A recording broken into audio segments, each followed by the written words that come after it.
And before the subject of I can accept an object of other, exists an I that sees itself as separate from other.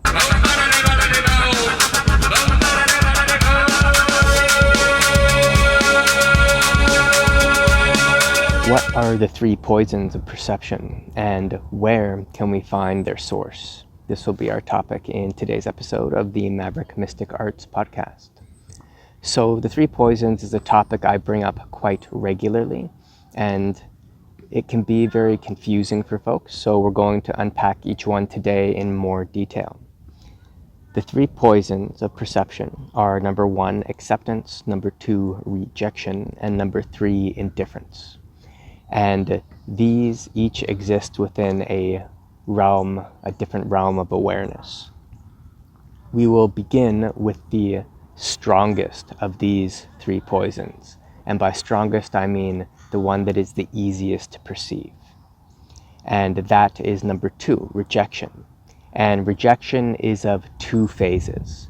We have the phase of craving and the phase of aversion.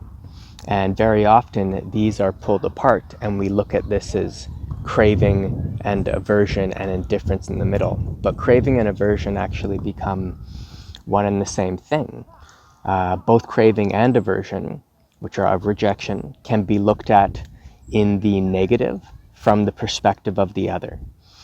So what does that mean? That means you can look at something and you can crave, I'm outside on a sunny day, maybe you crave the shade under a tree. So you have a movement or a pull towards something.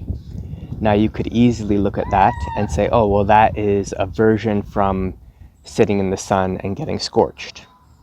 So craving and aversion can both be flipped on their head. And this is very, very important to recognize, because if we don't understand this, then we get into our own little mind tornado of trying to figure out if we're craving something or averse to something. And this is a rabbit hole that really can go on forever.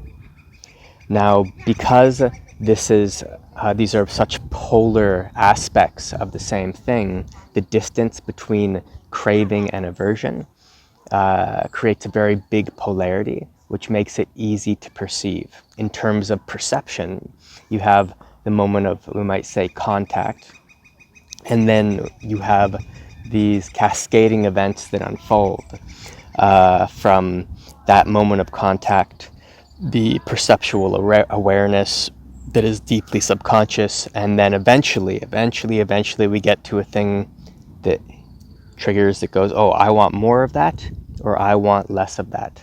And those would be craving and aversion. Polarity expresses differentiation, right? It allows us to perceive a difference. The greater the polarity, the greater the possibility for our perception because of the space between the poles. And this is the key to perception itself. That is what differentiation is. It allows us to perceive one thing from another thing. It's very difficult to perceive anything if it is one just, amorphous mash of stuff, right? So when we can differentiate things, we can then perceive them, and this is of course the key to learning as well. So craving and aversion are quite strong pulls from we might say a neutral position, right? If you're in neutral, to want more of something, there's a big pull away with the mind, a big stretch, and that tries to draw us in that direction. It's a big pull, right? And then we have the opposite from neutral to aversion. And from, we might say, neutrality, those are each pretty big, and then from each other, it's even greater. And like we said, those two can be flipped constantly. Now, this one's fairly obvious in terms of how it can be a poison of the mind, how there is judgment occurring, desire for more or less of whatever the stimulus might be. The next poison, which was the third one I mentioned, is indifference. And indifference is an expression of apathy. And funnily enough, it is often held aloft by beginners as the place to be. And why is this?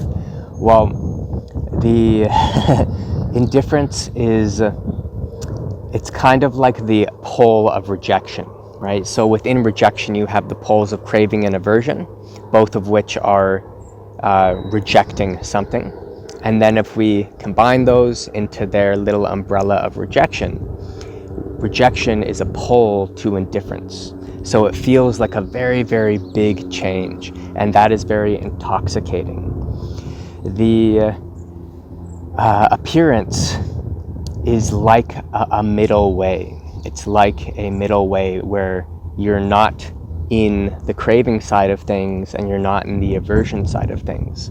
And so we think that we've hit this neutral equanimity, but it is not equanimity because it does not encompass the expanse of the extremes, of the poles, of the waves of craving and aversion. It is exclusionary of these poles.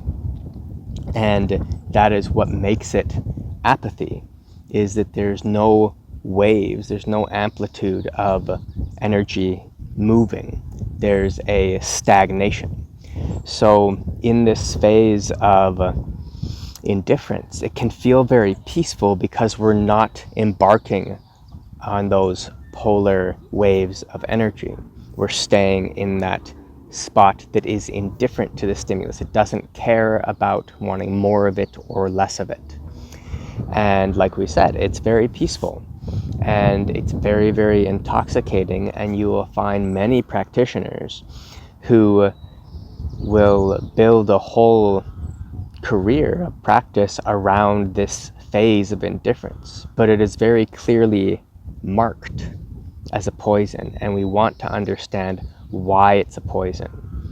And one of the reasons it's so intoxicating is that it's such a reprieve from the usual environmental attachment mechanisms that we make the grave error of confusing it for equanimity, right? Because it's so different from our usual mechanisms of attachment to environmental interplay and that craving and aversion. So because rejection has been put aside, we go, this must be the place. But every time we discover the thing, we always need to remember that that's only the thing to the next thing. So indifference being more subtle than rejection, it makes it more difficult to perceive. And because this is because the distance is very little, right? In terms of we're not having this distance from neutral to craving and neutral to aversion and that whole big pole. All we have is, well, not much movement. So it's difficult to perceive it, and it's difficult to understand how it could be a poison because it is so peaceful. But apathy and indifference is not equanimity. Apathy and indifference are the opposite of union. It's the opposite of subject and object merging. It is, I am not the object, right? The subject is very much not the object and completely unperturbed and disconnected entirely from the object, which allows for indifference to be the apathetic foundation at that particular phase of poisoning ourselves on the path. This poison is an absence of rhythm, right? Like we talked about with the poles, it's an absence of rhythm. And this can create very real stagnation and sickness inside because we almost turn into a robot. And this is because we start to develop an identity and pride around being immune from feeling, being immune from environmental connection and control, being immune from a group emotion and all this stuff. So anyway, it can be quite intoxicating, and it's very easy for the pride to lodge in there, and then we start to hone in on this, focus on this, grasp to indifference. This is a major error, and like we said, can lead to some really, really negative results. So we want to be very clear about that, and we want to understand these actual deep mechanisms of mind. These aren't things that we go, oh, I'm going to do this. That you often don't even realize that we're doing this. We need to go deep, deep, deep into meditation and really start to find the moment that these flickerings of mind occur. That is the key to all of this. The equanimity that accompanies unification with a greater fractal of identity is not apathy, it is not indifference. It includes everything. It includes the whole rhythm and all the waves inside, but because it's existing, true equanimity at a greater fractal of identity, it allows for that movement. It is simply not identified with little chunks of that movement. It is a much greater whole. So what is the most subtle of the poisons? The hardest one to perceive, and the one that is absolutely the most confusing because it sounds so good. And that is acceptance. Acceptance is, like we said, tricky to perceive, and it's difficult to recognize. And the reason is it presents itself as an antidote. It sounds really good. It sounds spiritual. It sounds big of us to be accepting. Something comes in, we notice something come up, we accept it. And this sounds like a big spiritual step forward, and it is. But it is still a poison. Now, if this poison of acceptance expresses itself or presents itself as an antidote, what is it an antidote to? Well, it's presenting as an antidote to the rejections of craving and aversion, because we no longer recognize or engage in craving. We simply go, oh, I accept that. So now that energy can kind of move a little bit. We notice something else come in. Instead of going, oh, aversion, go, oh, no, I accept this. So there's no more rejection. You are not putting walls up or hooks to pull yourself towards something, or a barrier to stop something from coming in. So that would, of course, on the surface seem very, very good. And in a way, it is a step forward. Now, acceptance is also an antidote to indifference. It's an antidote to indifference's kind of lifeless husk and equanimous facade. Why is that? Because, like we said, indifference is inhibiting all movement. It's saying, nope, there is no movement, no rhythm, no waves, nothing. We're just here, and there's zero connection to anything. Acceptance allows for a connection to start to come into play without getting too stuck onto any aspect of the wave. And this, of course, on the surface is an improvement. And, to a certain degree, it is, like, just in general, a further step along the path. Now, like indifference, acceptance exists in a perceptual gap of the current, like, meditative and subtle mind understanding habits. So acceptance, when we touch on that phase, we start to become more aware of this gap that we didn't know was there. And because it's something novel and new, just like with indifference, it's very easy to think, this is it, I found it. Acceptance is what it's all about. And the ego loves it. Why? Because, I just accept. It sounds good, and this is the realm of releasing. It's the realm of releasing anything that perception sticks to.